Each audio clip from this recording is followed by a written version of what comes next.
একটা পানির বোতল, যে পানির বোতল নরমালি 20 টাকা দাম, নরমালি 20 টাকা দাম, এবং ফুটপাত থেকে বা কোনো জায়গা থেকে যদি আমরা ঘুরতে যাই তখন এটা 25 টাকা দাম হয়ে যায়। আর এই রমজান উপলক্ষে এই যে দোকানদার ভাই মাত্র 10 টাকায় বিক্রি করছে। এই যে রমজান মাসে অসাধু ব্যবসায়ীরা ব্যবসা করে যাচ্ছে, একমাত্র জুয়েল ভাই যে কিনা অল্প টাকায় মাছ, এই যে আপনারা দেখতে পাচ্ছেন একটি ভাই, ভাই আপনি কি নিতে আসছেন? মুরগির গোশত। মুরগির গোশত কত, কয় কেজি নেবেন মুরগির গোশত? একটা লেগ পিস নিব। একটা লেগ পিস? একটা লেগ পিস কিভাবে, একটা লেগ পিস কেউ বিক্রি করে?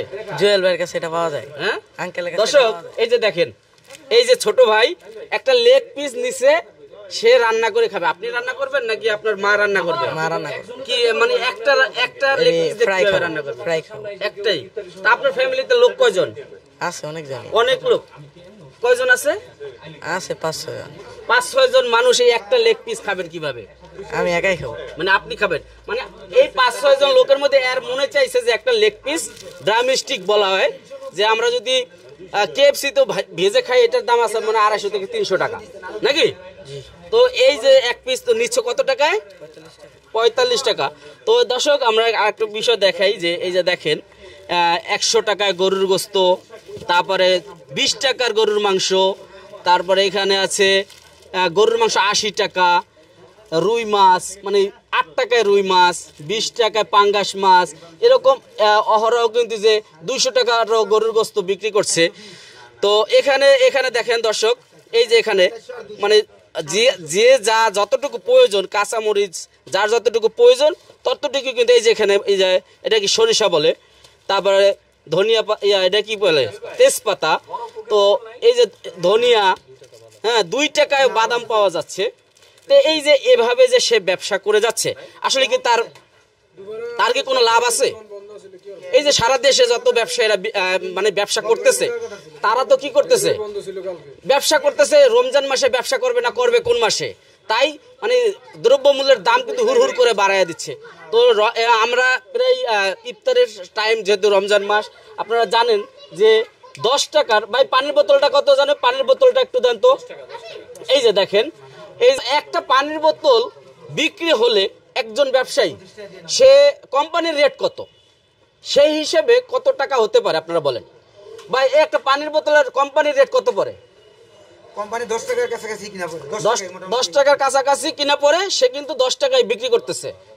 তো 10 টাকা যেহেতু বিক্রি করে, তা আপনারা চিন্তা করেন যে অন্য দোকানদাররা একটা বোতল থেকে প্রায় 10 টাকাই লাভ করতেছে, আর যারা ফুটপাত থেকে বিক্রি করছে তারা 15 টাকা লাভ করতেছে, কারণ 10 টাকা যেহেতু কোম্পানির কেনা।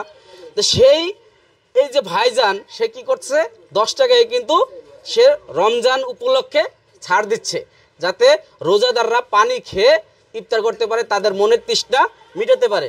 ভাই আপনার সাথে একটু কথা বলবো ভাই, তো এই যে ব্যবস্থাটা করছেন, তো আপনার কি লস হচ্ছে না ভাই? লস না, আসলে একটা কথা তো বলছি যে একটা জিনিস, এই যেমন বাদামটার কেজি 300 টাকা, এখন এতটুকুরও তো দাম আছে। ওই হিসাব করলে তো মনে করেন আপনার এটার ওই মূল্য অনুযায়ী আপনার যা আসে আমি ওজন করে দেই। মূল কথা হলো কাস্টমারের সুবিধা হয়, আমারও লাভ হয়। এই যে যারা বাংলাদেশে যারা ব্যবসায়ী আছে, তাদের উদ্দেশ্যে কি বলতে চাচ্ছেন আপনার এই মেসেজটা? তাদের উদ্দেশ্যে বলা, আর প্রথমত বলা যে বাংলাদেশের বাজার নিয়ন্ত্রক সংস্থা যে ভোক্তা অধিকার, ওনারা যদি বাজারে এই জিনিসটা তৎপর করে দেয় যে কাস্টমার তাদের চাহিদা অনুযায়ী মাল পণ্য কিনতে পারবে, তাহলে সকল ব্যবসায়ীরা বেচতে বাধ্য থাকবে এবং সাধারণ মানুষের অনেক উপকার হবে। তারা যে খালি আমার দোকান তো এখন ভিডিও করতেছেন, তখন সারা বাংলাদেশে এরকম দোকান হয়ে যাবে, সবখান থেকেই মানুষ তাদের চাহিদা মতো জিনিস কিনতে পারবে এবং মানুষ একটু ভালো থাকতে পারবে। যেই কাজ আপনি উদ্যোগটা নিয়েছেন, এই হিসাবে তো আপনি সরকার থেকে পুরস্কার পাওয়া উচিত। আপনি কি কখনো পুরস্কার পেয়েছেন এই ব্যাপারে? পুরস্কার আসলে বড় হিসাব না, জাতীয় ভোক্তা অধিকার অধিদপ্তর থেকে আমাকে ওনারা মূল্যায়ন করছে এভাবে যে এই হিসাবে বিশেষ সম্মাননা, ব্যবসায় উত্তম চর্চা। আচ্ছা দর্শক, যেহেতু সময় সংকট, আমরা ভিডিওটি দীর্ঘ করবো না। একটা বিষয় দেখেন, মানে ভোক্তা অধিকার থেকে সে সম্মাননা পেয়েছে কারণ সে ন্যায্য মানে অনুযায়ী, ন্যায্য দাম অনুযায়ী সে ব্যবসা করতেছে। তো দর্শক আপনারা ভিডিওটি শেয়ার করে দেবেন, যাতে এই ধরনের ব্যবসা আরো যারা মানে যে খারাপ ব্যবসায়ী রয়েছে, এখন আর ওই যে খারাপ ভাষা বললাম না, যারা বেশি মুনাফাখোর ব্যবসায়ী রয়েছে, তাদের যাতে টনক নড়ে, যে তারাও যাতে পুরস্কার পায় এবং এই ভাইয়ের কাছ থেকে যাতে শিক্ষা পায়, আর আল্লাহর কাছেও যাতে ঠেকা না থাকে।